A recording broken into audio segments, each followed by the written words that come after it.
Hello everyone. Before I start this video, I need to say that there may be some hints of spoilers, but not enough to actually destroy the series. I try to keep things as vague as possible. Now, on to the video.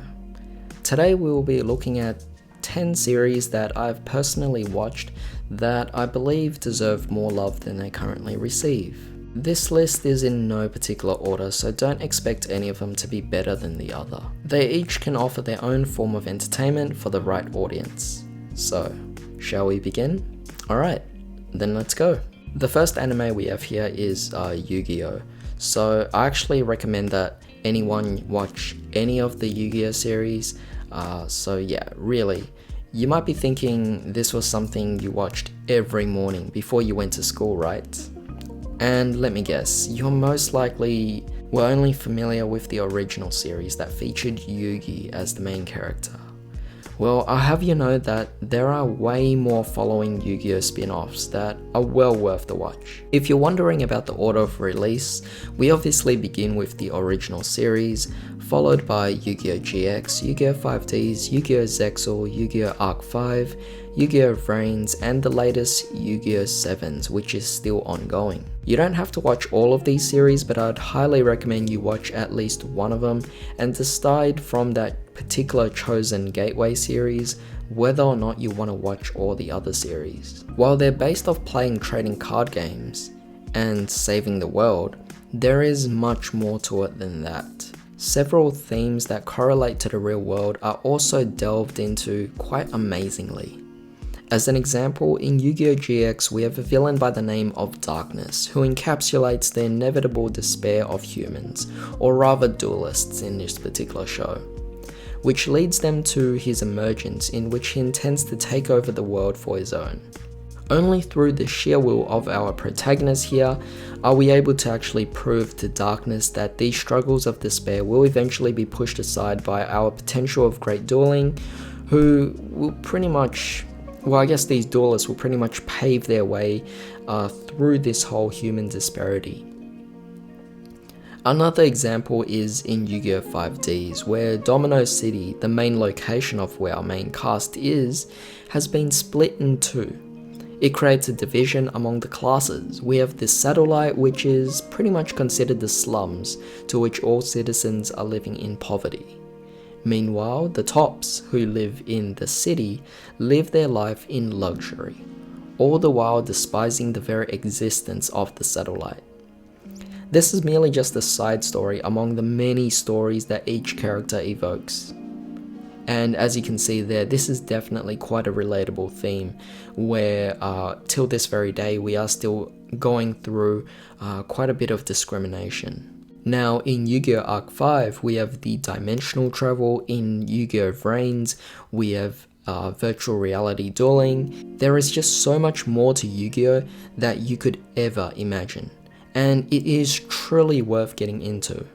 No, you don't have to watch all of them in order. You could actually just watch some of them on its own, because that's pretty much how they work. Instead, my recommendation would be to actually watch either 5Ds or Vrains, as I believe they serve as the best gateways into the whole franchise itself. However, if you are willing to watch it from the very beginning, then feel free to. I think the one thing that really scares people from actually watching Yu-Gi-Oh! Is how long it is and how many series it is. But the thing is this, it is quite comparable to a lot of other shows, particularly JoJo's. But yeah, this is definitely a series that is highly underrated, so definitely check it out. Alright, so on to the next series, we have Inu x Boku SS, or Secret Service. So this is another anime that some people might have heard of. It's definitely a very short series that's only 12 episodes long, and it draws upon the classic elements of romance and slice of life, all the while splashing in some comedy. You'll have a good laugh, as well as embrace the warmth that some of these characters experience throughout. With dynamic changes in character personalities and a unique relationship build-up between the main couple, this show is certainly a series that many neglect to acknowledge as much as it deserves. Moving on, we have here Dog and Scissors. So this series is definitely very different from those of you who actually wish to stray away from the standard action, adventure, isekai, or ecchi genres.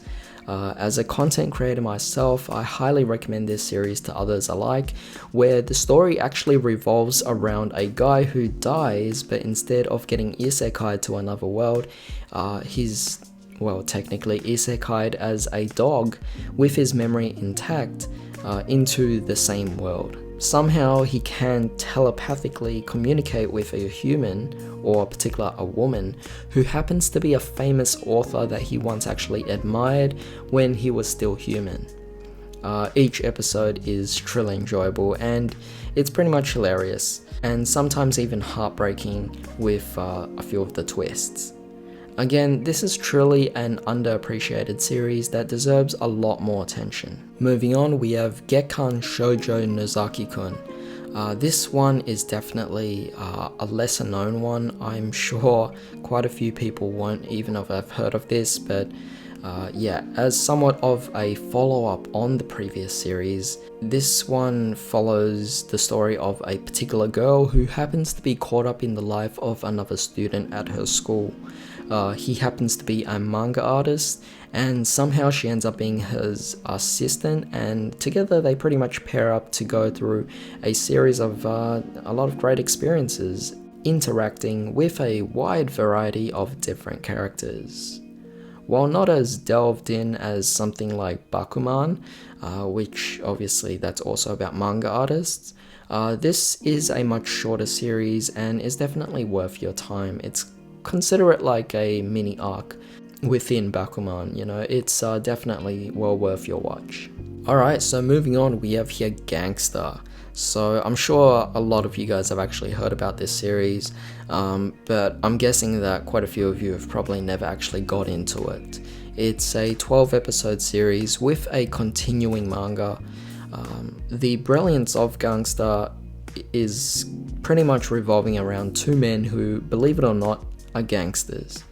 What's great is the added craze of certain people classified as the so-called tags, who pretty much have heightened physical abilities well beyond their already gifted humans in our current world. Unfortunately, because of this, they live incredibly short lives.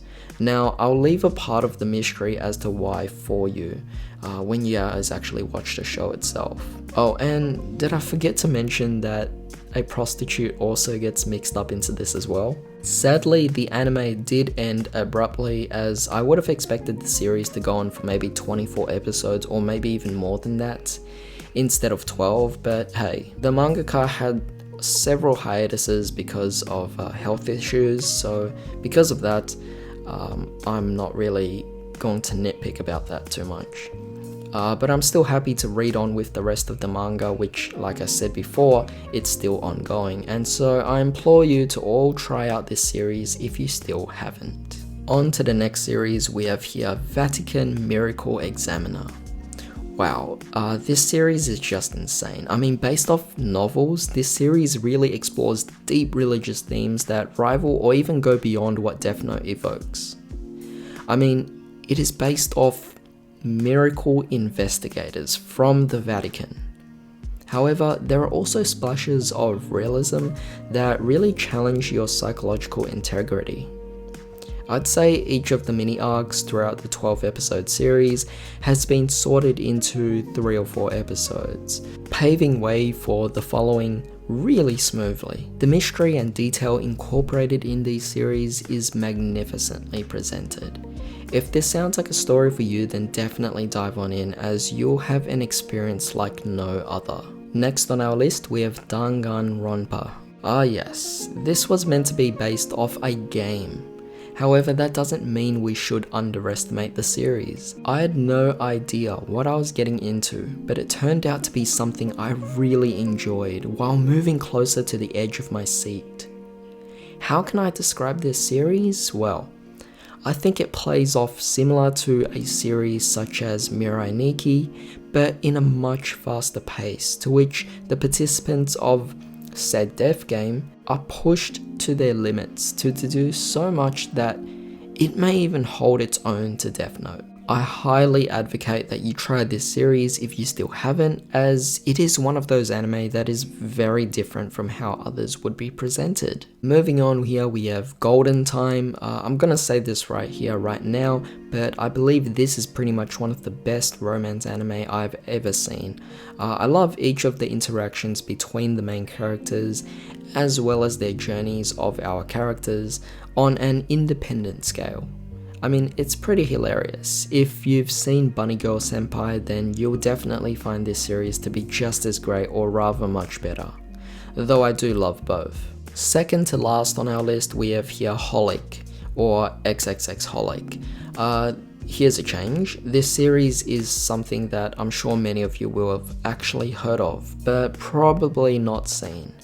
That being said, it is a wonderful series that really takes upon the themes of the supernatural comedy that coexists at a phenomenal scale.